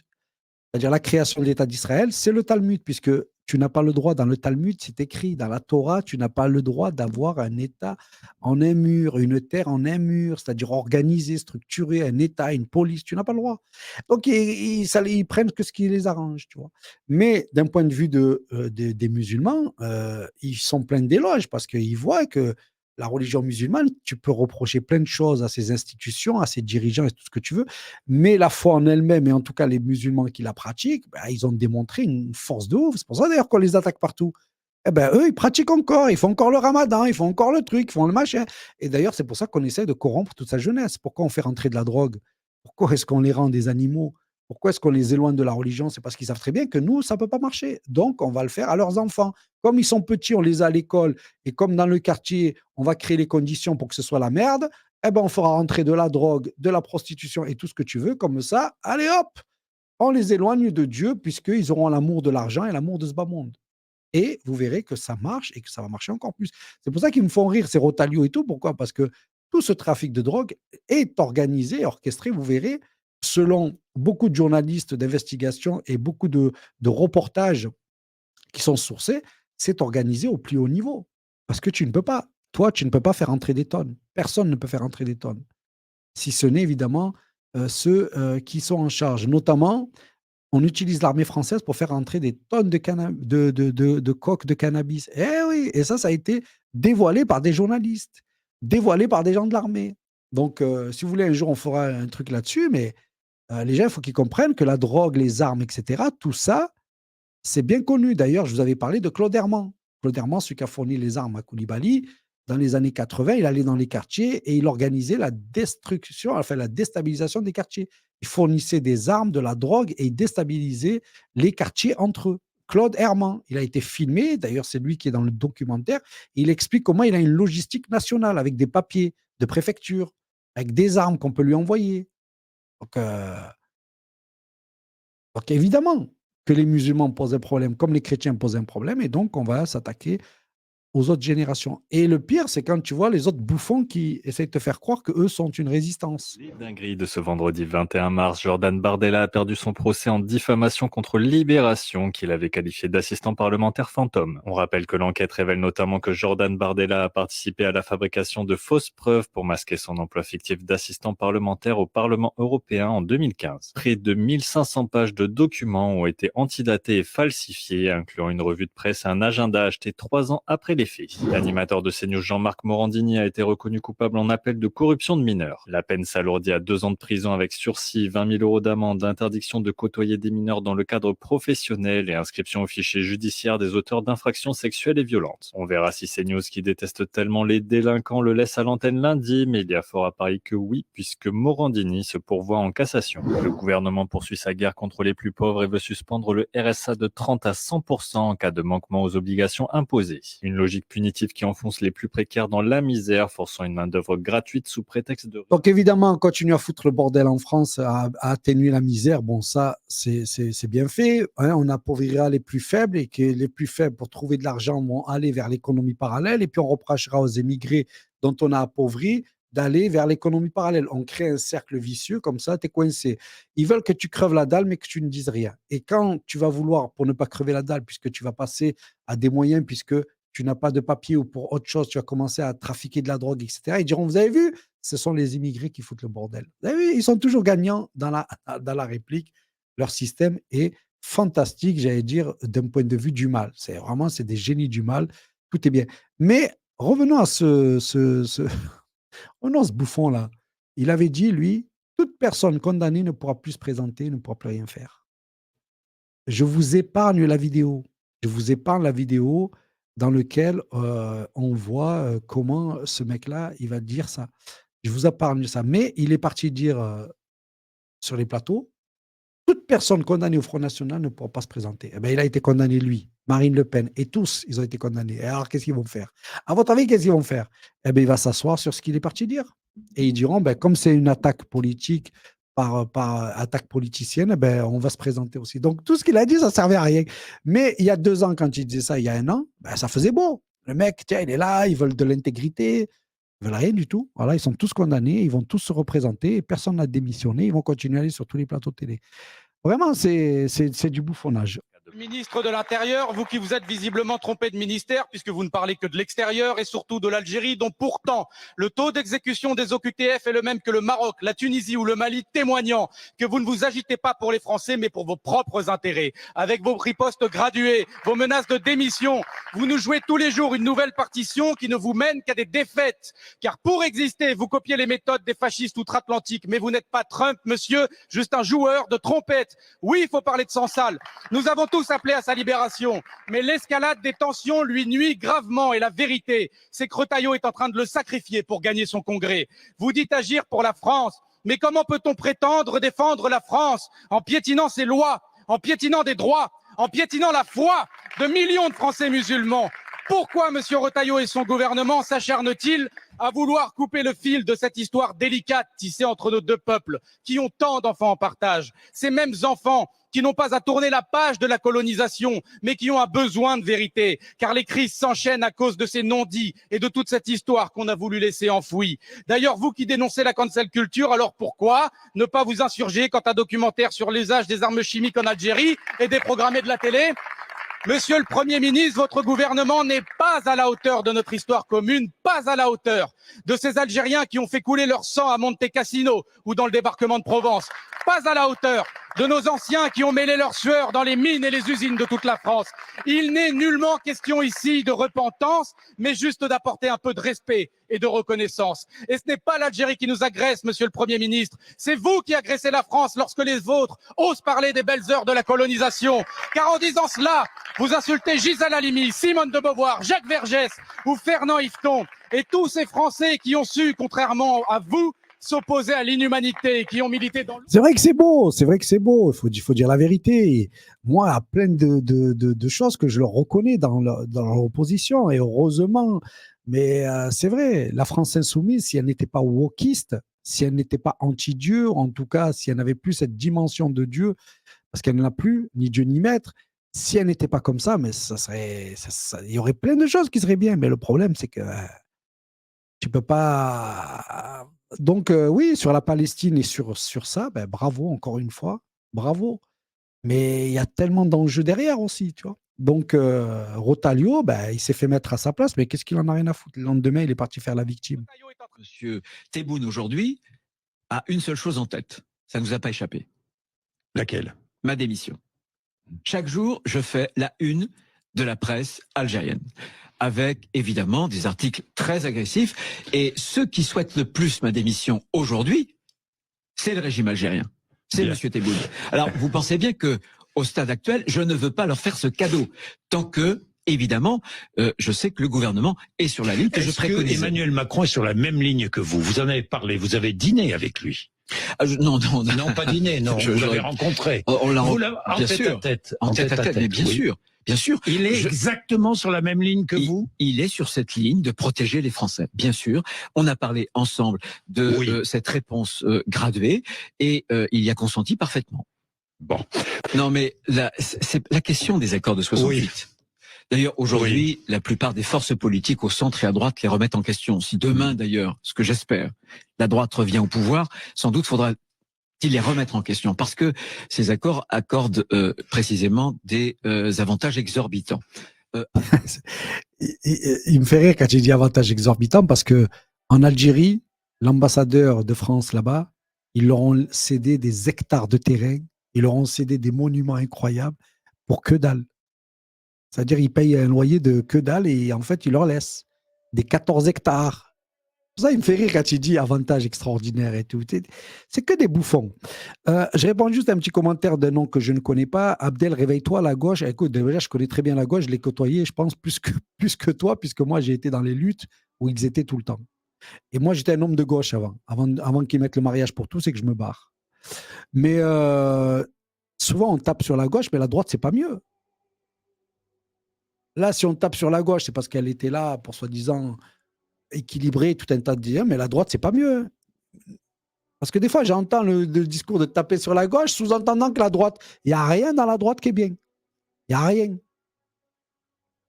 Hein, parce que si d'un côté, tu peux leur reprocher d'être immigrationniste, ben oui, c'est vraiment des fascistes aussi. Donc, ne tombez pas dans le piège de droite et gauche. Droite et gauche, ça a juste été fait pour ça. Ça a été juste fait pour nous arnaquer. Mais par contre, la droite n'est pas mieux que la gauche. À aucun moment donné, vous allez me faire croire que la droite, c'est mieux que la gauche ou que c'est pas mieux. Tu vas trouver des choses bien un peu à droite, un peu à gauche. La position que LFI a sur la Palestine est remarquable. D'un point de vue historique, elle est même idéale. Au moment où tous ils se taisent sur Israël, eux, ils ne se taisent pas. Sur le CRIF, eux, ils ne se taisent pas. Sur les attaques qu'on fait aux musulmans, ils ne se taisent pas. Maintenant, il y a tout le reste, le wokisme, l'immigrationnisme, ils n'attaquent jamais la franc-maçonnerie, ils n'attaquent jamais la République franc-maçonne, et notamment la République finalement des bourgeois. Bon, ils ont leurs défauts. Mais par contre, n'essayez jamais de me faire croire à moi que la droite, quoi que ce soit, ils sont encore pires à bien des égards. Même si on a des valeurs avec eux, parce qu'ils étaient censés être plus famille. Mais excusez-moi, c'est tous des gays maintenant. Hein, à part quelques-uns qui restent. Hein, toute l'opposition qu'ils sont, c'est que des gays. Et c'est quoi le problème? C'est pas qu'ils soient gays, mais c'est que derrière, ils ne remettent pas en cause tous ces délires. Mariage pour tous, mort dans la dignité, c'est-à-dire tout ce que Dieu a interdit. Donc, non, c'est pas dans la droite que je vais trouver non plus satisfaction. Hein. Non, les systèmes politiques, droite comme gauche, ont été faits pour nous amuser. Mais dans la réalité, il y a une élite qui décide et cette élite, elle est anti-Dieu. Donc, à partir du moment où ils ont renoncé à Dieu, d'ailleurs, ils me font rire, là. Vous voyez encore des gens de droite qui appellent encore ou qui a encore des références comme Dieu? Il n'y en a plus, c'est fini ça. Donc après, vous prenez le moins pire, faites ce que vous voulez. De toute façon, moi je m'en fous, faites ce que vous voulez. Mais voilà, le moins pire, des fois c'est subjectif. Voilà. Mais en tout cas, nous les musulmans, on ne doit plus suivre aveuglément. Bon, le Parti socialiste, vous avez compris. Et après, dans la LFI, écoute, pendant le moment du génocide et du massacre, moi je les soutenais en tout cas. Et je les soutiendrai à chaque fois qu'ils seront dans cette position-là. Mais d'un point de vue global, non. Tant qu'ils ne renoncent pas au wokisme et à tout ça, c'est pas possible. Mais bon, voilà. Il y a une nouvelle génération qui arrive. Je vais voir un peu ce qu'ils disent. Mais le wokisme, c'est quoi? C'est pas simplement être contre Dieu. C'est aussi tous les PMA, GPA et tout ce qui va avec. Et puis tous les enfants qui se retrouvent dans des familles de fada. Non. Et puis vous verrez que quand ils pourront faire des enfants sous utérus artificiels, ils diront pas non. Gaza tout à l'heure. Est-ce que je parlais de Gaza tout à l'heure? Est-ce que tu as entendu Retailleau donc regretter les frappes de Netanyahou à Gaza qui ont fait 400 morts hier, 300 avant-hier? Personne n'a pipé mot. Est-ce que tu as entendu Wauquiez, candidat à la présidentielle, qui lui fait une autre session aussi sur les musulmans? Est-ce que tu as entendu Ciotti? Est-ce que tu les entends tous donner de la voix sur des sujets géopolitiques? Ils veulent être des hommes d'État. Mais comportez-vous comme des hommes d'État. Emparez-vous des sujets d'hommes d'État. Vous vous attaquez à une femme qui porte le foulard dans une sortie scolaire. Mais tu vois le niveau de la politique française. Tu t'attaques à des boucheries halal. Mais tu te rends compte, on a fait Hanouka, une fête juive, à l'Élysée. On a fait Hanouka à l'Élysée avec des bougies. Est-ce que les musulmans se sont élevés en disant c'est un scandale, vous faites Hanouka à l'Élysée et la laïcité, là, vous n'en parlez pas? Personne n'a rien dit. Les musulmans, ils disent rien. Quand tu mets une crèche à Noël dans une mairie, tu as entendu les musulmans revendiquer le fait qu'ils ne voulaient pas la crèche? Mais jamais de la vie. Moi, j'ai connu Karim Zeribi, je le connais d'ailleurs. Et à l'époque, ils me prenaient tous un peu pour déjoncté parce que j'étais, pour eux, l'extrême gauchisme. Je leur disais ce système et tout. Et puis, il y avait de Dieu et tout. Ils n'écoutaient pas là. Maintenant, ils commencent à dire, oh, la France, elle a pété les plombs. Tous, ils commencent à dire ce que l'on disait déjà il y a 10-15 ans. Il y a 10-15 ans, on voyait qu'il nous a pété les plombs.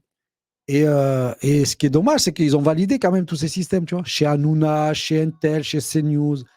Ouais, ils font de la contre-truc et tout, mais quelque part, ils valident aussi. Par leur présence, ils valident tout cette fausse démocratie, faux débat. Et là, maintenant, ils se lâchent tous. Ouais. Et sur la vaccination, c'est pareil. Ils ont toujours 100 ans de retard. C'est ça qui est impressionnant. Des clandos comme nous, on avait de l'avance sur eux, mais incroyable. Et alors maintenant, c'est même plus de l'avance, quoi. Eux, ils en sont à là. Nous, on est déjà dans les... On est loin. Alors, est-ce que politiquement correct, ils ne peuvent pas tout dire pour ne pas se faire balayer? Peut-être, sûrement si. En tout cas, voilà, même des gens comme Karim Zeribi, qui était très républicain, très tout ce que tu veux, vous avez vu. Hein. Heureusement, il faut l'avouer, en idiocratie.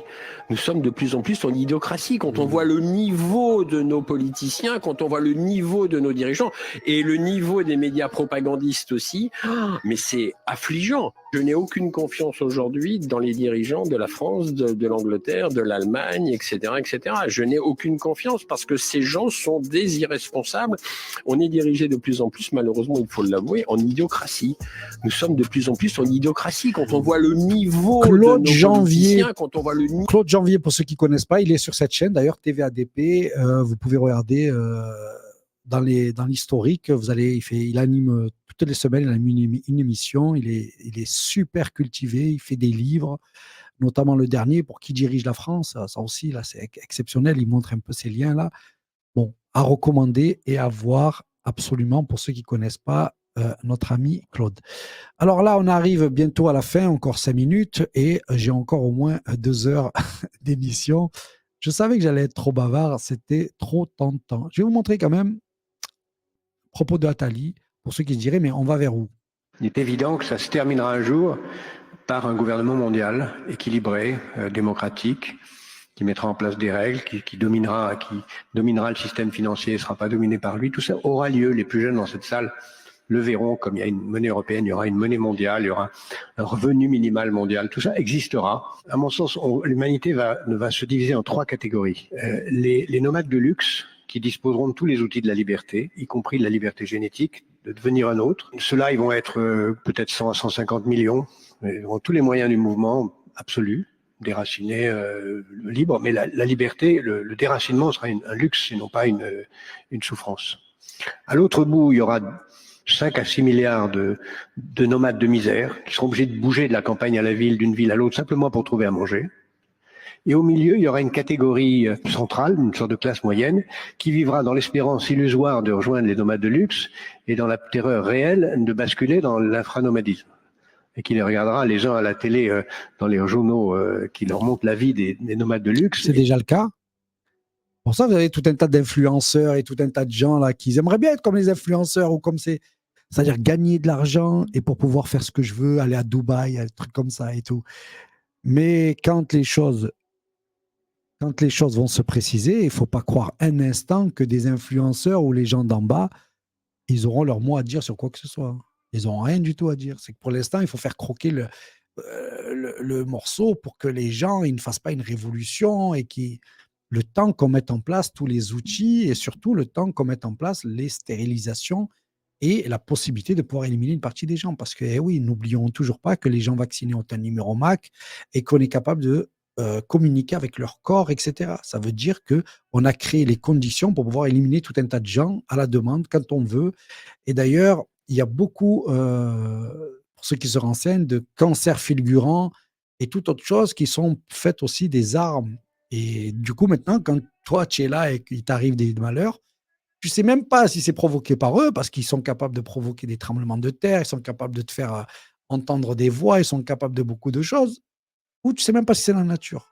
Donc, tu es toujours dans cette interrogation, mais en tout cas, ce qu'il dit là sur ces 3 périodes, ces 3 phases, etc. Donc, c'est pour ça que, attention à ce que vous allez voir, hein, 66% favorables, guerre à l'Ukraine, blabla. Il faut voir que tous ces sondages appartiennent à Bolloré.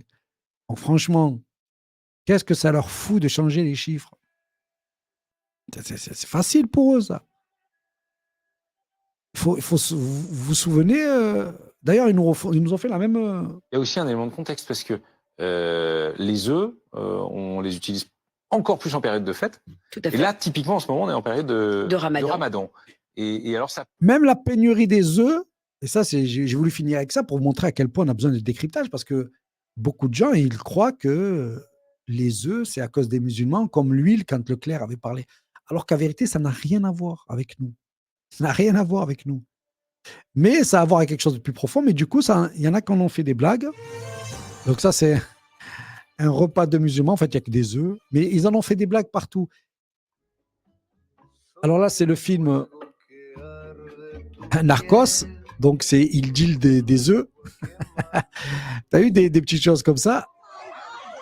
Mais la vérité, c'est qu'il faut aller aux États-Unis pour comprendre pourquoi il y a une pénurie d'œufs en Europe. Dans les magasins, prix en hausse, nombre limite de boîtes par client. On vous explique ce qui se passe avec les œufs aux États-Unis. Depuis plusieurs jours, des vidéos tournent sur les réseaux sociaux montrant des Américains dévaliser le rayon des œufs. À l'origine, une grippe aviaire sans précédent aux États-Unis qui a tué 33 millions de poules pondeuses en 2024. La baisse de production des œufs s'accompagne aussi d'une augmentation de leur consommation par les Américains en période hivernale. Deux raisons qui font exploser les prix. En un an, le prix moyen d'une douzaine d'œufs a bondi. Donc les œufs dans une société où les Français ne fabriquent plus grand-chose, et puisqu'on va chercher partout, dans ce partout, c'est que les œufs, ils venaient aussi beaucoup de l'étranger. Et donc tu as une pénurie au niveau, j'allais dire occidental, à cause de la grippe aviaire, 33 millions de poulets qui vont être tués en 2024, et viennent nous parler à nous que c'est à cause de nous. Ils ne peuvent pas dire que c'est à cause de la grippe aviaire, et accessoirement, on est en période... Non, il faut qu'ils disent que ce sont les musulmans. Encore une fois, il faut que... L'idée, c'est que ce soit martelé. Musulmans, musulmans, musulmans. Et vous savez, au bout d'un moment, ça marche. C'est-à-dire que les gens croiront que c'est à cause des musulmans que la France va mal. Mais ils ne savent pas que les musulmans ne font pas des lois. Au contraire. Au contraire, ce n'est pas la charia qui est appliquée. C'est l'anti-charia. Donc si la France, elle va mal, c'est bien parce qu'ils ne pratiquent rien de la religion. Mais quand même, c'est à cause des musulmans. On est tout, l'alpha et l'oméga. Et c'est là où il ne faut pas se tromper sur ce que disait... Mais ils nous ont fait la même chose sur le PQ, vous vous rappelez? Pendant le confinement, les gens, ils se battaient pour le PQ. Donc, c'est qu'un retour des choses. Et là où il faut se rappeler déjà Stéphane Blé, qui a son âme. La République, qui après... Les musulmans voudraient tous nous convertir de force ou je ne sais quoi, mais il faut arrêter de dire des conneries, bordel de merde, c'est pas possible. Donc il faut être ou complètement fou pour dire ça, ou complètement con, ou éventuellement avoir été acheté, je ne sais pas. Mais toujours est-il qu'à chaque fois qu'on est prêt de se réunir ensemble pour avoir le poids du nombre, déjà, pour lutter contre ce qui est en train de se passer, ça ne se fait pas, parce qu'on a toujours des interventions complètement délirantes de personnalité de la discipline. Et à chaque fois que les musulmans veulent se rapprocher, il y a des gens qui viennent les diviser. Et c'est valable aussi sur le net, c'est valable aussi sur Internet, c'est valable aussi sur des tas de réseaux ou de dynamiques. C'est-à-dire qu'il faut absolument que dans l'esprit de beaucoup, il faut écarter le musulman. Et ça marche dans le mouvement des Gilets jaunes, etc. Il faut voir le nombre de gens qui étaient hostiles. Hein. Nous, on ne dit rien parce que... De toute façon, c'est tellement profond ce racisme anti-islam qui est profond dans la société française, même dans les gens qui nous suivent. Hein. Il y a de ça, mais voilà. Hein. D'ailleurs, c'est pour ça qu'on n'a jamais été réellement suivis, nous, par beaucoup de gens, alors qu'on en faisait 150 fois plus que les trois quarts.